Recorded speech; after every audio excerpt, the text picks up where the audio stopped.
Bonjour les amis, nous sommes l'équipe Notre-Dame Annemasse 2. Nous allons partager avec vous aujourd'hui nos commentaires et prières sur l'évangile du jour. Amen. Sacré Vincent. Très bien. Et crois-moi, ne mourra jamais. Seigneur, je te prie que cette message de l'évangile soit vraiment quelque chose que tous nous puissions porter dans notre cœur et que tu puisses venir vraiment pour nous donner la paix dans cette période très fragile. Amen. Amen. Beaucoup de Juifs étaient venus réconforter Marthe et Marie. Eh bien, moi, je te prie pour toutes les familles endeuillées qui ne peuvent pas avoir des proches pour les soutenir dans cette épreuve. Amen. Amen. Jésus, en son esprit, fut saisi d'émotion, il fut bouleversé. Seigneur, toi qui es toujours à côté de celui qui souffre, Seigneur, je te prie pour accompagne chaque personne, aussi bien les victimes que ceux qui sont malades actuellement, leurs familles, et puis les soignants qui donnent de leur temps et qui courent des risques pour accompagner ces personnes dans ces moments difficiles. Amen. Amen. Moi, je suis la résurrection et la vie. Celui qui croit en moi, même s'il meurt, vivra. Seigneur, en cette période difficile, que ces mots trouvent écho en nous. Amen. Amen.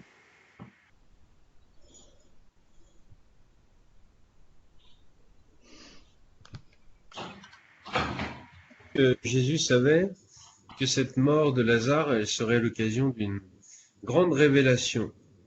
Cette maladie est pour la gloire de Dieu. Et cette parole, elle peut choquer aujourd'hui, de voir qu'il y a une fécondité possible à la souffrance.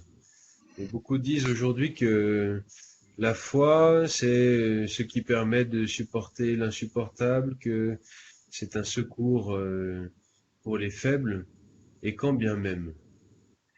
Il y a, à travers la crise que nous vivons, du coronavirus, des familles qui sont touchées, des personnes qui sont angoissées, et je veux croire dans la foi que il y a une fécondité possible à l'intérieur de cette souffrance donnée par Dieu. Et Dieu fait signe à chacun de manière différente. La preuve, c'est que dans l'Évangile, Marthe et Marie ne vont pas ensemble vers Jésus. Chacune y va à son tour et dans une même famille, dans une famille chrétienne, dans un foyer où l'on prie, où des parents prennent le temps pour un temps de prière en équipe Notre-Dame. Ben, chacun va à son rythme vers Jésus et les autres qui y vont sont un témoin pour ceux qui prennent un peu plus de temps. Alors je veux rendre grâce à Dieu pour tous ceux qui, dans la foi en ce moment, vivent malgré le bouleversement, un temps de fidélité, un temps d'introspection, que l'Esprit Saint qui suscite en nous la vie, bien fasse grandir ce désir qu'il y aura un après la crise, parce qu'il y avait un avant qui n'était pas tout à fait ajusté, alors que le Seigneur, par son Esprit Saint, travaille le cœur de chacun pour qu'il y ait un après plus sensible à ceux qui sont malades et à ceux qui sont emprisonnés. Amen. Amen. Amen. Cette maladie ne conduit pas à la mort, elle est pour la gloire de Dieu. Seigneur, nous savons qu'il y a la lumière à la fin du tunnel. Nous savons aussi que, heureusement, la plupart d'entre nous, et j'espère nous tous, nous sommes encore là sur cette terre pour continuer ton œuvre et améliorer la société pour préparer une société plus juste et plus fraternelle. Amen. Amen. Amen. Lazare vient dehors.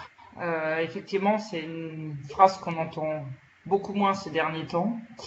Et du coup, je pensais à cette privation un peu de mouvement et d'aller, en fait, et je pensais à ceux qui étaient en prison, qu'on privait de liberté.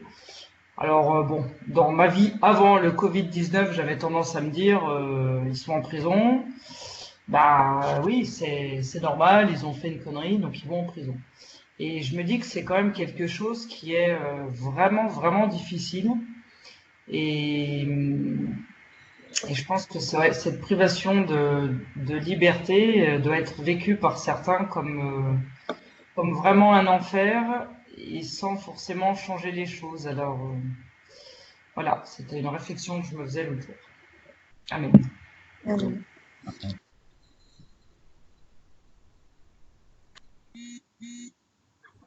Ne te lève pas dit, si tu crois, tu verras la gloire de Dieu.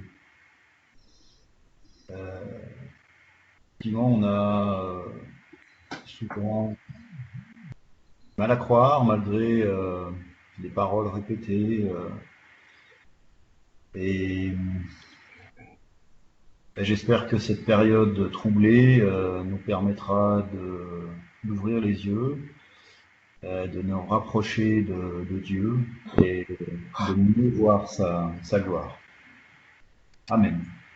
Amen. Amen. Celui qui marche pendant le jour ne trébuche pas, parce qu'il voit la lumière de ce monde. Voilà, aide-nous à marcher dans ton jour, dans ces temps difficiles. Et puis voilà, peut-être à mettre ton évangile, ta parole comme lumière pour ces jours difficiles. Amen. Amen. Amen. En ce temps-là, il y avait quelqu'un de malade.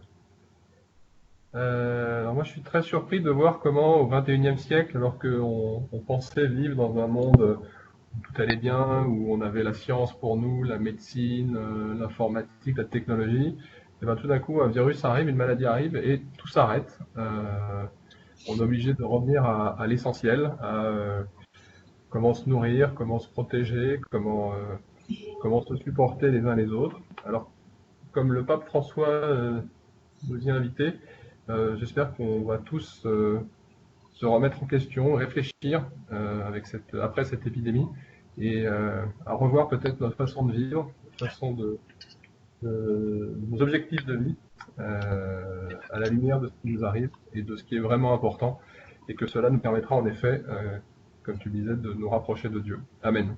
Amen.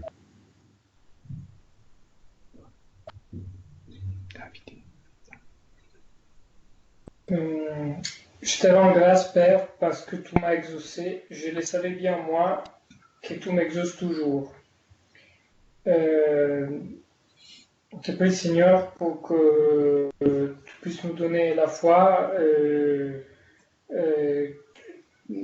et les dons de ton confort, de savoir que tu nous écoutes, que tu es sensible à notre souffrance, comme on voit Jésus aujourd'hui, et que tu es toujours là pour nous. Amen. Amen.